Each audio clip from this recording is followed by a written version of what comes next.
حضرت امیر معاویہ رضی اللہ تعالی عنہ ان کی وفات کے بعد یزید خلافت پر براجمان ہوا. یزید خلافت پر براجمان ہوا اور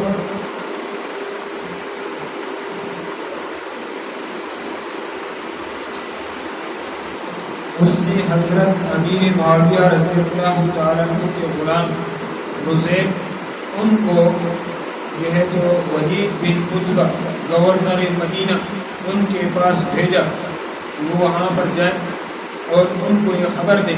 رزیق کو بھیجا وہ ان کو خبر دیں کہ حضرت امیر معاویہ رضی اللہ تعالیٰ عنہ وفات پا چکے ہیں اور یزید کی خلافت پر صحابہ کرام رضوان اللہ اجمعین سے بیعت لے لیں. تو چنانچہ انہوں نے یہاں پر آ کر ان کو یہ بات بتائی. حضرت حسین رضی اللہ تعالیٰ عنہ، حضرت عبداللہ بن زبیر رضی اللہ تعالیٰ عنہ اور چند اور دیگر اکابر صحابہ نے بیعت کرنے سے انکار کر دیا کہ ہم یزید کی بیعت نہیں کرتے. چنانچہ انہوں نے دوبارہ رزیق کو بھیجا اور رزیق کو یہ کہا کہ حضرت عبداللہ بن زبیر اور حضرت حسین رضی اللہ تعالیٰ عنہ سے بیعت نہیں لی جائے. چنانچہ رزیق رات کو پہنچتا ہے، ولید بن عتبہ کا دروازہ کھٹکھٹاتا ہے. ولید بن عتبہ حضرت حسین رضی اللہ تعالیٰ عنہ اور حضرت عبداللہ بن زبیر رضی اللہ تعالیٰ عنہ کو رات کے وقت بلاتا ہے کہ بھئی آپ بیعت کریں. حضرت عبداللہ بن زبیر رضی اللہ تعالیٰ عنہ حضرت حسین رضی اللہ تعالیٰ عنہ سے پہلے پہنچ جاتے ہیں اور وہ یہاں پر ان سے گفتگو کرتے ہیں. گفتگو کے دوران انہوں نے یہ کہا کہ نہ تو میں وہ آدمی ہوں جو رات کے وقت بیعت کرے اور نہ یہ رات کا وقت بیعت کے لیے ہے. میں بیعت کروں گا تو سب کے سامنے بیعت کروں گا.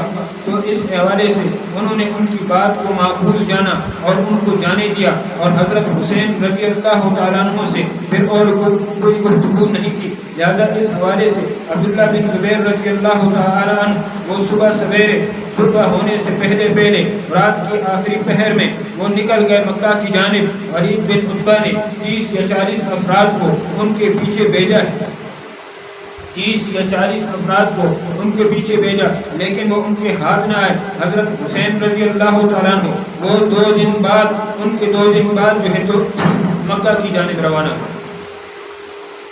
لہذا وہ مکہ گئے.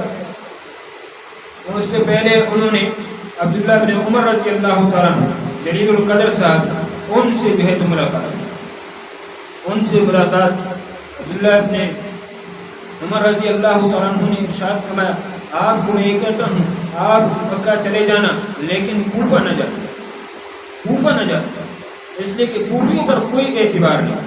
انہوں نے آپ کے والد کے ساتھ بے وفائی کی، انہوں نے آپ کے بھائی کے ساتھ بے وفائی کی، زیادہ وہاں نہ جاتے.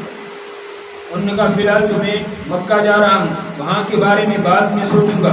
لہذا اور انہوں نے اس وقت وہ جو بندہ جو خطوط کا ان کو بھیج رہے تھے وہ بھی دکھائے. دیکھیے یہ خطوط جو ہے تو کوفہ والوں نے بھیجے، لیکن سوچوں گا بعد میں. یہاں پر جب وہ وہاں پر گئے تو عبداللہ بن زبیر رضی اللہ عنہ اور اسی طرح حضرت حسین رضی اللہ عنہ ان کی آپس میں جو ہے تو مشورے چلتے تھے کہ ہم اپنی تحریک کو کس جگہ سے شروع کریں. اپنی جو تحریک ہے اس کو ہم کس جگہ سے شروع کریں. آیا یہ مکہ سے بھی تحریک کو چلایا جائے یا جو ہے تو کوفہ سے تحریک کو چلایا جائے. حضرت عبداللہ بن زبیر رضی اللہ تعالیٰ عنہ کی رائے یہ تھی مکہ میں رہ کر تحریک کو چلایا جائے. حضرت حسین رضی اللہ تعالیٰ عنہ کی رائے یہ تھی کہ نہیں تحریک کو جا کر کوفہ سے چلایا جائے. دونوں کی رائے الگ الگ ہے.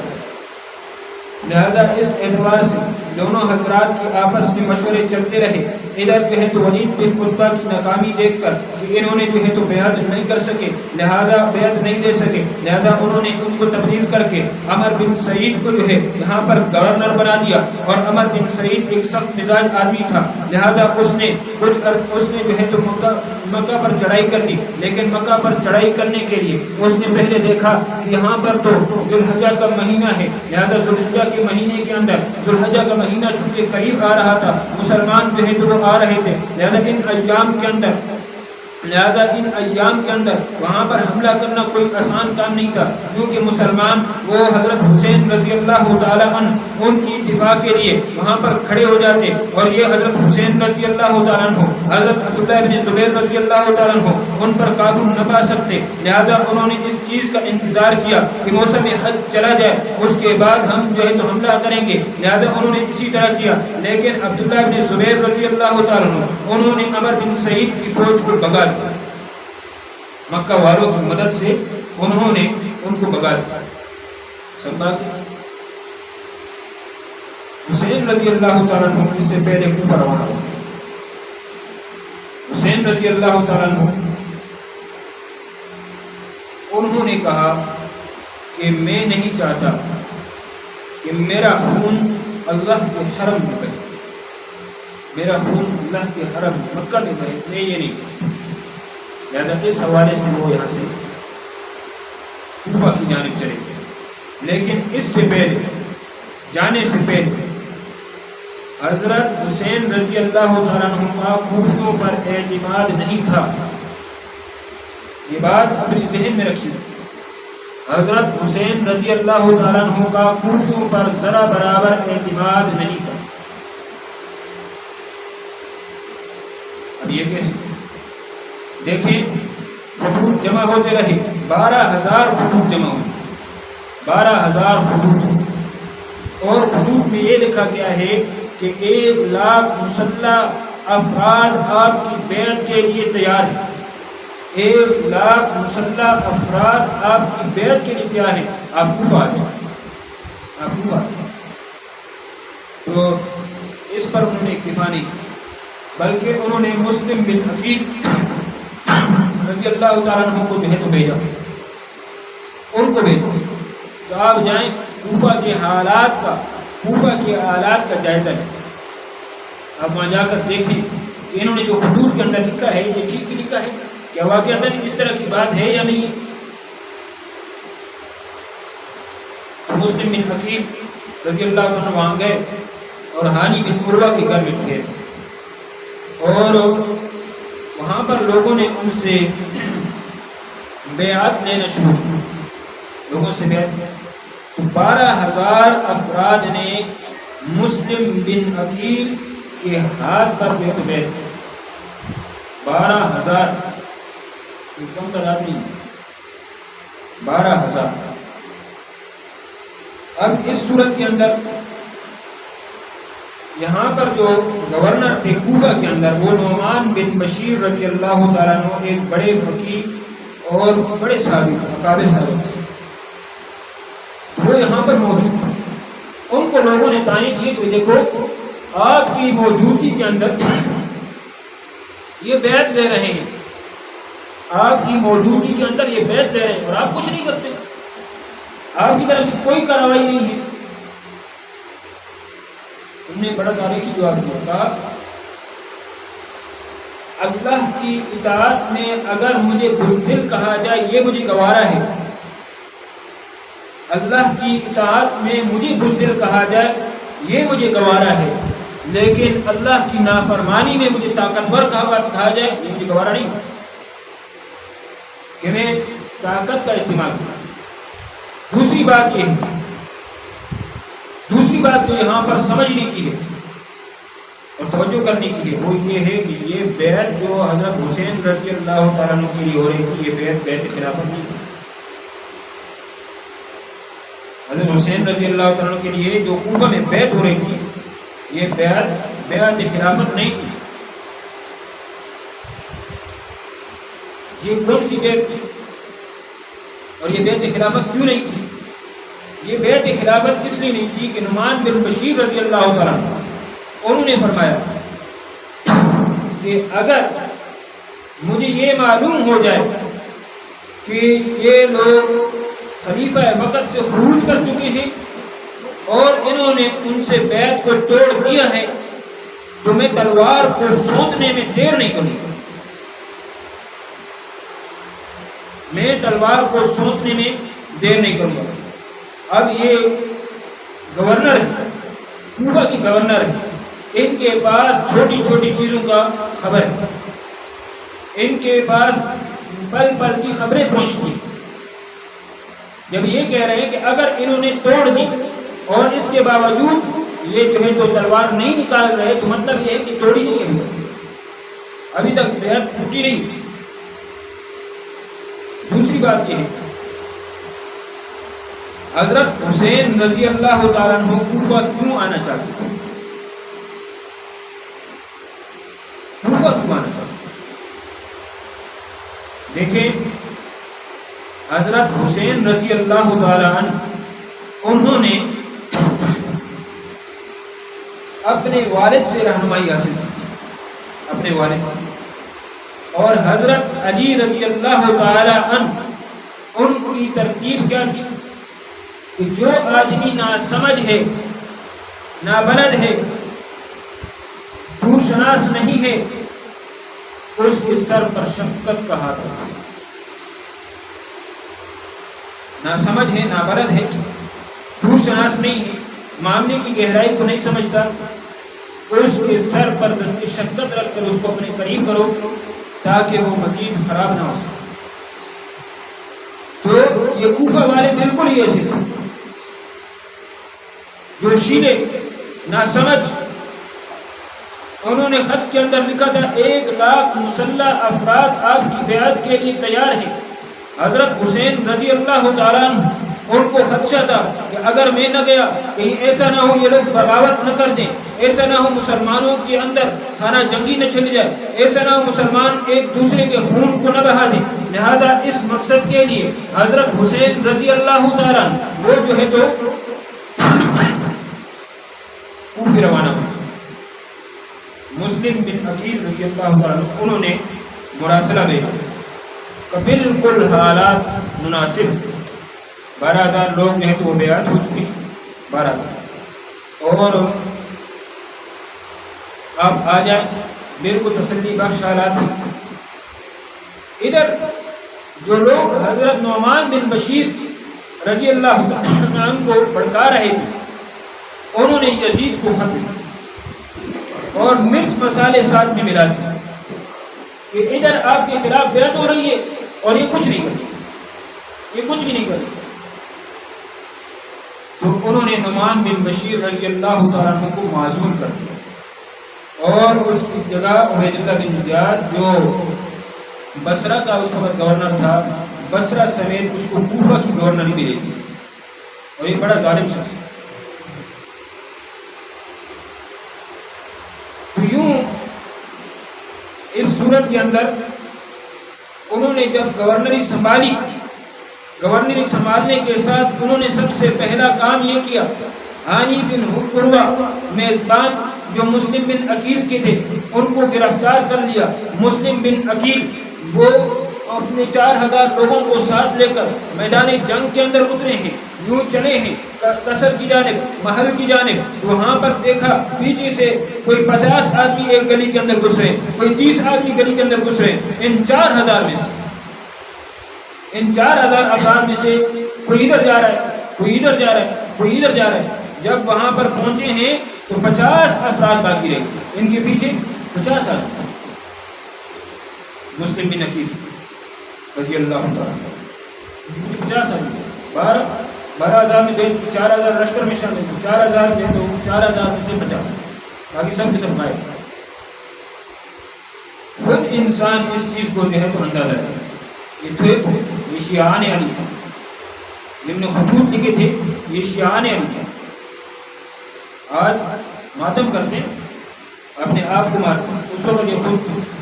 اور فوج کے اندر بھی بڑے بڑے عہدے ان کے پاس، جب لشکر کی باری آئے گی تو انشاءاللہ ہم نام لے کر ان کے بتائیں گے کون کون تھے. لہذا یہ انہوں نے خود کہتے سے رکھا. اب اس صورت کے اندر حضرت حسین رضی اللہ تعالیٰ عنہ کو جب مراسلہ ملا وہ وہاں سے چل پڑے، جب حالات ٹھیک ہے مسلم بن عقیل رضی اللہ تعالیٰ عنہ کو جائے۔ ادھر عبید اللہ بن زیاد نے کوفہ جو ہے کا جو سرحد ہے اس پر سخت ناکہ بندی کر دی، یہاں تک کہ دیہاتی آدمی وہ بھی باہر نہیں جا سکتا، چلے جائے کہ کوفہ سے چلا جائے دیہاتی آدمی بھی نہیں جا سکتا، اتنی سخت ناکہ بندی کر دی۔ اب دوبارہ ان کو کوئی خبر دے کہ نہ آئیں، معاملات بگڑ چکے ہیں، اس کی کوئی صورت نہیں۔ اور ادھر سے جو ہے یہ مسلم بن عقیل کے پاس جو 50 افراد تھے ان کو بھی عبید اللہ بن زیاد نے بہلایا پھسلایا اور یہ سب پھسل ہتھیار ڈال دی، سب نے ہتھیار ڈالا، اب اکیلے رہ گئے، تو لڑائی کی اور وہاں سے بھاگے۔ اب کوفہ کے اندر کوئی پناہ دینے کے لیے راضی نہیں، کوفہ کے اندر اب دیکھیے 12,000 خطوط ہیں، ٹھیک ہے 12,000 خطوط ہیں، اور پھر 12,000 لوگوں نے بیعت بھی کی ہے، 1 لاکھ مسلح افراد کا وعدہ بھی کیا گیا، لیکن اب حالت یہ ہے کوئی آدمی وہاں پر ان کو جو ہے تو پناہ دینے کے لیے تیار نہیں، حالت یہ ایسی سخت حالت ہے۔ اب اس صورت کے اندر وہ جو ہے ایک عورت نے ان کو پناہ دی، لیکن وہاں پر اس عورت کا جو بیٹا تھا وہ عبید اللہ بن زیاد کے دستراز محمد بن اشعث اس کا گہرا دوست ہو، انہوں نے اس کو بتا دیا کہ بھئی اس طرح وہ ہمارے گھر میں، لہذا انہوں نے ان کو جو ہے تو وہاں سے گرفتار کر اور قتل کر کے اوپر قصر سے جو ہے تو اپنے محل سے نیچے پھینک، یوں ان کو شہید کر دیا۔ خود سوچا جائے کہ اتنا بلایا گیا، خطوط لکھے گئے، اور خطوط یہ امیر معاویہ رضی اللہ عنہ کے دور سے شروع ہے، امیر معاویہ رضی اللہ عنہ کے دور سے شروع ہے، یہ بات یاد رکھنی چاہیے۔ یہ کوفہ والے یہ ایسے جو ہے تو عجیب قسم کے لوگ، انہوں نے اتنا بڑا دھوکہ دیا، ادھر سے لے کر ادھر ذی الحجہ تک یہ خطوط پر خطوط ایک پورا بورا جو ہے تو بھر دیا۔ اب وہاں سے آئے، ادھر سے حر بن یزید ان کو بھیجا کہ آپ جائیں اور ان کو روکیں، ادھر سے حضرت حسین رضی اللہ تعالیٰ آ رہے ہیں، ادھر جا کر دونوں فوجیں لشکریں آمنے سامنے ہوئی، حضرت حسین رضی اللہ تعالیٰ عنہ ان سے پوچھا کہ آپ کہاں جا رہے ہیں، کہاں کا ارادہ ہے؟ انہوں نے کہا کوفہ والوں نے بلایا ہے، کہا خبر کی ہے جنہوں نے بلایا ہے وہ آج یزید کی لشکر ہے، جنہوں نے بلایا ہے وہ آج یزید کی لشکر ہے۔ کہا پھر 3 باتیں یہ ہماری کتابوں میں بھی ہے، شیعہ کی کتابوں میں 3 باتیں، یا تو مجھے واپس مکہ جانے دو، مجھے مکہ واپس جانے دو، جہاں سے آئے ہوں وہاں بھیج دو، یا پھر یہ ہے کہ مجھے مسلمانوں کی سرحدوں میں کسی سرحد پر بھیج دو۔ ان جملوں کو یاد رکھیں، ان جملوں میں بڑی راز کی باتیں چھپی، یا مجھے مسلمانوں کے سرحدوں میں سے کسی سرحد پر بھیج دو، یا مجھے دمشق جانے دو، دمشق شام جہاں پر یہ کیا نام ہے یزید کی تخت، وہاں جانا۔ اس کی شرط قبول کی گئی، اس کی شرط جو ہے اس کو قبول کیا گیا اور ان کو جانے دیا گیا۔ اب یہ کوفہ کا سرحد ہے، یہ کوفہ کا سرحد ہے۔ کربلا کس مقام پر واقع ہے؟ کربلا آتا ہے کوفہ سے، آپ جب جائیں دمشق تو راستے میں آتے ہیں، کوفہ سے دمشق کے راستے میں آتا ہے، کربلا ادھر نہیں آتا ہے، اور سرحد سے 72 کلومیٹر چلیں گے، سرحد سے دمشق کی جانب 72 کلومیٹر چلیں گے. خود اس چیز کا جو ہے تو اندازہ لگا. اب یہاں پر جس وقت یزید سے جو غلطیاں ہوئی وہ یہ ہے، مسلم بن عقیل رضی اللہ تعالیٰ عنہ ان کو جب قتل کیا گیا، شہید کیا گیا، تو اس نے یہ جو عبیداللہ بن زیاد ہے اس کو شاباش دیا. یہ اس کی غلطی ہے، یہ اس کو شاباش نہ دیتا تو یہ سانحہ نہ آتا، اس نے شاباش دے کر غلطی کی. دوسری چیز، جس وقت حضرت حسین رضی اللہ تعالیٰ عنہ یہ چلے ہیں کوفہ کی جانب، پھر خط لکھا دوبارہ خط لکھا اور کہا ہے کہ اللہ نے آپ کو اس بلا اور مصیبت سے آزمایا ہے جس کی وجہ سے بعض لوگ وہ بلند مرتبوں کو پاتے ہیں اور بعض لوگ وہ غلاموں سے بھی بدتر ہو جاتے ہیں، غلاموں سے بھی بدتر ہو جاتے ہیں. اور کربلا تک چلے ہیں، کربلا میں پھر کس طرح ہوتا ہے، شمر جوشن نے پیچھے عبیداللہ بن زیاد کو کہا کہ یہ کیا کیا، اس سے تو آپ کی شان گھٹ جائے گی، لہذا آپ ان کو وہاں جانے نہ دیں بلکہ ان کو بولیں کہ یہاں آ جائیں اور میری بیعت پہلے کریں. عبیداللہ بن زیاد نے پھر یہی شرط کی، لہذا پھر یہاں پر جو ہے تو جنگ ہوئی. تو آگے میدان جنگ کا جو واقعہ ہے اس کو انشاءاللہ العزیز پھر اگلے اس میں بیان کیا جائے گا.